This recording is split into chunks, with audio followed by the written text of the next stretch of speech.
નહીં, પણ સુરાપુરા દાદા દાન ભાણે એમનું ખાધું છે મેં પ્રવીણ લુણીએ, અને મારા માટે પણ સુરાપુરા દાદાએ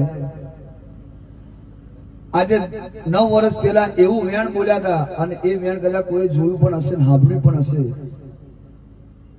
કે સિકોતરને જીવલી કરશનને મેરડીને મસાણીને મળીને આવ્યો હશે. ભાઈ રાલોદના થડાની સિકોતરને મળીને આવતો હોય, ભાઈ મસાણીને મળીને આવતો હોય, જીવલી કરશનને મળીને આવતો હોય, ભાઈ એક દાડો જો તને જગત જોવા ટિકિટ ના અલગ એટલે વિક્રમસિંહનો દીકરો મળે. જીવલી કરશનને મેરડીને મસાણીને મળીને આવ્યો હશે. જો દુનિયા તને એક દિવસ ટિકિટ જોવા ના લે ટાઈમ, તો સૂરો પૂરો મટી જવું. આવું દુનિયાએ કદાચ સાંભળ્યું ના હોય તો જોઈ લેજો. દુનિયા તો અભી જાય છે, દરબારો કદાચ અભી જતા હશે, ઓળખતા હશે, પણ 9 વર્ષ પહેલા